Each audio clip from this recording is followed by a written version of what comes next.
TDA ou TDAH. O que é isso? É uma doença?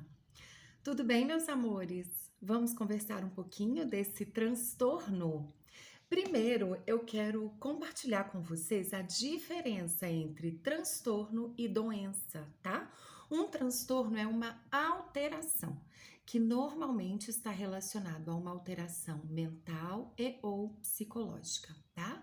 Então, o TDA ou TDAH é o transtorno de déficit de atenção e o H é hiperatividade. Então, a pessoa pode ser TDA e não TDAH? Pode. A pessoa pode apenas ter o déficit de atenção. A hiperatividade é uma condição que pode acompanhar ou não o déficit de atenção, tá? E isso acontece com criança, com adulto, com adolescente. Como é que é isso? Como é que a gente tem um diagnóstico? Bom, o TDA, TDAH, ele pode sim ser identificado desde criança. Muitas vezes é aquela criança que tem dificuldade de aprender, de ficar concentrada. É aquela criança que, enquanto a professora está passando uma tarefinha, tá ali batendo os pezinhos no chão, mexendo com os lápis, cutucando o coleguinha do lado. É uma criança que tem dificuldade de manter o foco.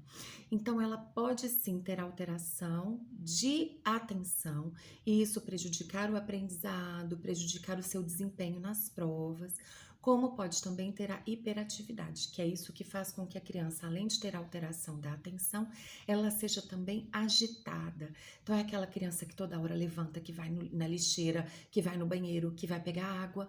Então, são diagnósticos que não têm sido raros nas crianças, tá? Então, é uma doença, Rê? Não, não é. É uma alteração que precisa, sim, acompanhamento. O acompanhamento é psicoterápico e também pode vir a ser necessário o acompanhamento medicamentoso, tá? Então, assim, vamos só continuar aqui no raciocínio para eu chegar nessa questão da medicação, tá?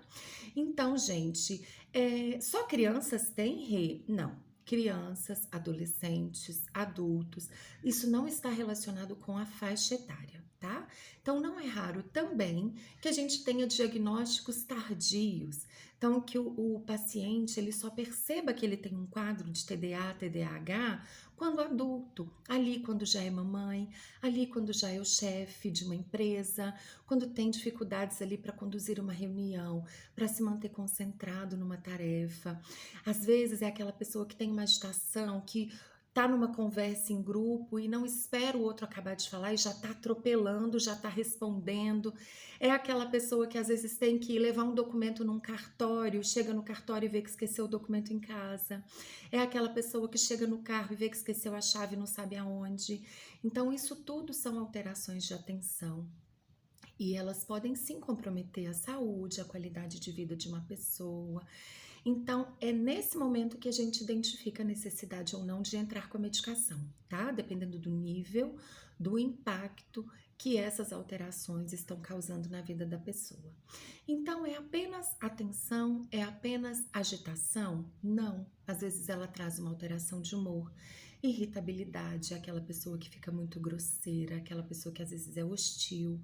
Então, não é uma regra, tá? Essas questões comportamentais, elas não necessariamente são uma regra que acompanham o transtorno, mas podem acompanhar sim.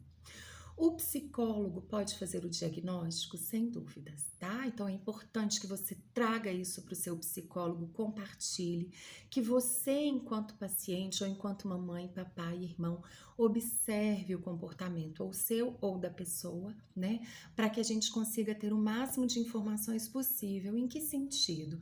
São fatos isolados? Acontecem eventualmente? Então, não necessariamente a gente está falando de um transtorno, a gente às vezes está falando de um estresse, de um esgotamento, de uma sobrecarga. Então, às vezes a gente está sim falando de um transtorno, mas a constância disso, ela é determinante para que a gente chegue a um diagnóstico, tá? E, além do psicólogo, é muito importante que a gente tenha um acompanhamento de um neuro, de um psiquiatra ou até mesmo de um clínico. Por quê? Porque às vezes é necessário que a gente faça uma intervenção medicamentosa, tá? Então, às vezes, só mesmo com o processo de terapia a gente consegue equalizar o paciente, ressignificar a conduta dos comportamentos do dia a dia que estão potencializando esse transtorno, mas existem casos que a gente precisa sim entrar com medicação, tá? E aí, nesse caso, não é o psicólogo que prescreve, são essas outras especialidades que eu falei, tá? Então, como vocês já sabem, eu gosto muito de construir junto com vocês conhecimento de forma descomplicada. E foi por isso que eu quis falar um pouquinho hoje de TDA, TDAH, tá bom? Eu espero que tenha esclarecido para vocês e que, se você conhecer alguém que está passando por isso, que está com essas mesmas dúvidas, compartilhe essa informação, tá bom? Para que a gente possa chegar a mais pessoas e desmistificar o que é este transtorno. Então, até a próxima. Espero que vocês tenham gostado. Tchau, tchau.